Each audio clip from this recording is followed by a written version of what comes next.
साथ दिया, इस देश के कमेरा ने साथ दिया, तो किसानों की सरकार बनाएंगे, किसानों की आय दोगुनी कर देंगे।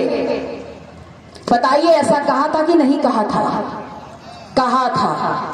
उनकी सरकार बने हुए 7 साल हो गए, किसानों की आय दोगुनी हुई? नहीं हुई। असल में हमारे प्रधानमंत्री जी की जबान जरा सी फिसल गई थी। वो ये कहने नहीं आए थे कि किसानों की आय दोगुनी कर देंगे, वो ये कहना चाहते थे कि अगर हमको सत्ता में लाए तो किसानों को दोहरी मार दे देंगे। और दोहरी मार कैसे दी है समझ लीजिए। दोहरी मार ऐसे दी है कि आज आप अपनी फसल के लिए दिन में काम करते हैं और उस फसल को बचाने के रात को चौकीदार बन जाते हैं। दोहरी मार ऐसे दी है कि इस बची हुई फसल को जब लेकर के बाजार में जाते हैं तो आपकी वो फसल सड़ जाती है, आप खुद जलाने को विवश हो जाते हैं, लेकिन ये प्रशासन उसको खरीदना नहीं चाहता है। ये दोहरी मार ऐसे हो गई है कि आपकी जमीन को ही लेकर के उस पे हाईवे बनाने के काम कर दिए हैं, उस पे टोल लगा दिए हैं, और जिन चमचमाती फर्राटा भरने वाली सड़कों को आपको दिखा करके आपका वोट ले रहे हैं, उस पे चलने की औकात तक नहीं रहने दी है आपकी।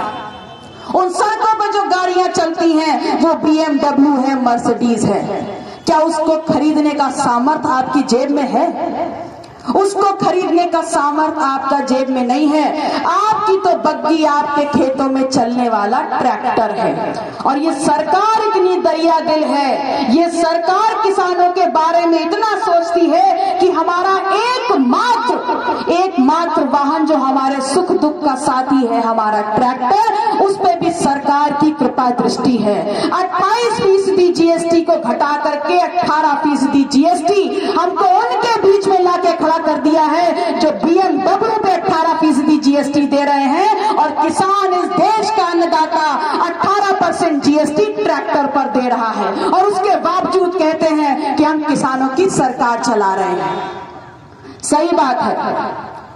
सोच तो इस देश के किसानों की आय दोगुनी करने की थी, लेकिन कौन से किसान की आय?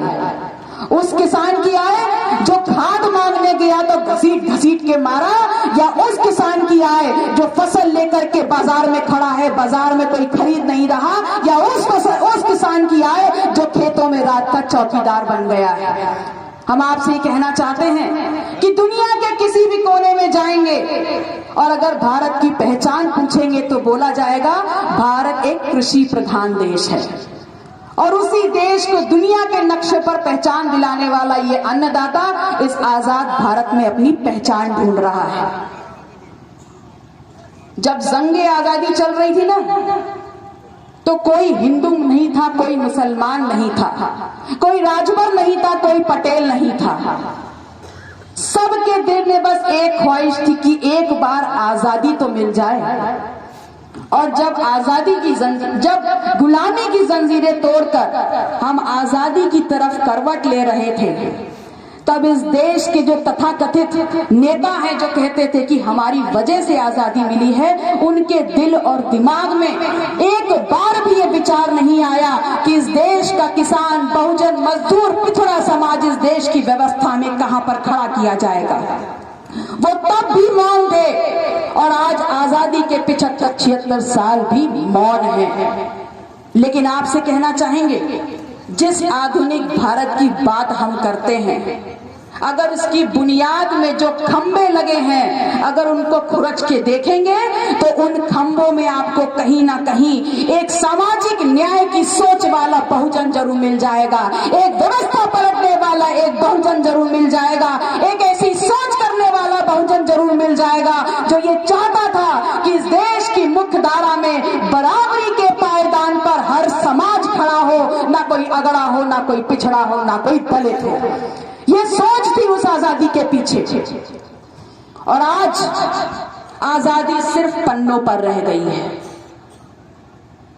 चाहे किसी की बात कर ले, डॉक्टर भीमराव अंबेडकर की बात कर ले, महामानव गौतम बुद्ध की बात कर लें, डॉक्टर राम मनोहर लोहिया की बात कर लें, मान्यवर काशीराम जी की बात कर लें, या कमेरा समाज को जगाने के लिए अपनी जिंदगी न्यौछावर करने वाले डॉक्टर सोनीलाल पटेल की बात कर लें, चाहे माननीय लिविंग लेजेंड मुलायम सिंह यादव जी की बात कर ले, हर किसी ने चाहा है कि इस देश की व्यवस्था समानांतर व्यवस्था कायम होनी चाहिए, हर समाज को बराबरी का अधिकार मिलना चाहिए, हर समाज का सत्ता, सुख, साधन, शिक्षा, स्वास्थ्य, खजाना सब में बराबर की हिस्सेदारी होनी चाहिए। सिर्फ ये सोच है सामाजिक न्याय की।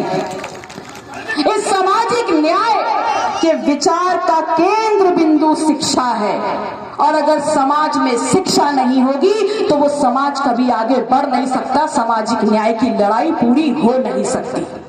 और आज देख लीजिए, शिक्षा के नाम पर हमको छला जा रहा है। क्या कहते हैं कि शिक्षा आपका अधिकार है, निसंदेह शिक्षा हमारा अधिकार है, लेकिन कौन सी शिक्षा? जो कटोरों में मिल रही है, या वो शिक्षा जो हमारी जिंदगी का स्तर बदलने का काम करेगी? हमारा अधिकार वो शिक्षा है जो हमारी जिंदगी बदल दे, वो शिक्षा नहीं जो मिड डे मील के नाम पे हमें विद्यालयों में कटोरों में परसी जा रही है। आज हमारी स्थितियां ऐसी हो गई हैं कि हमारी जेब में इतना पैसा नहीं है कि हम अपने बच्चों को पब्लिक स्कूल में पढ़ा सकें, क्योंकि वहां एक मोटी फीस जाती है। और हम किसान मजदूर कमेरा समाज जहां रहते हैं, हमारी जिंदगी पगडंडियों में बीतती है, तो वहां पर जो सरकारी स्कूल काम कर रहे हैं, वहां पर ऐसी व्यवस्था नहीं है कि हमारे बच्चे अच्छी शिक्षा ग्रहण करके आगे प्रतियोगिता क्रैक करके IAS PCS बन सके।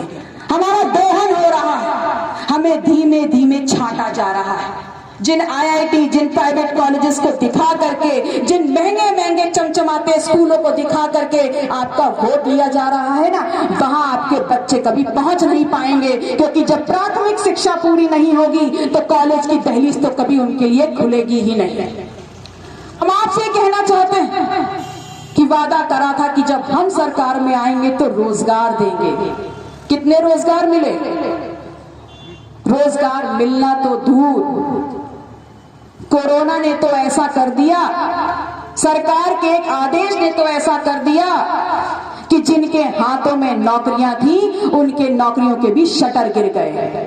देख लीजिएगा, हमारे समाज के लड़के लड़कियां जो दूर जाके काम करते थे वो कलेक्टरी नहीं कर रहे थे, अगर वो गए थे तो ठेला चला रहे थे, कंपाउंडरी कर रहे थे, छोटी छोटी दुकानों पे काम कर रहे थे। और जब कोरोना में ये शटर गिरे हैं तो हमारे लड़के लड़कियां घरों को वापस आ गए हैं।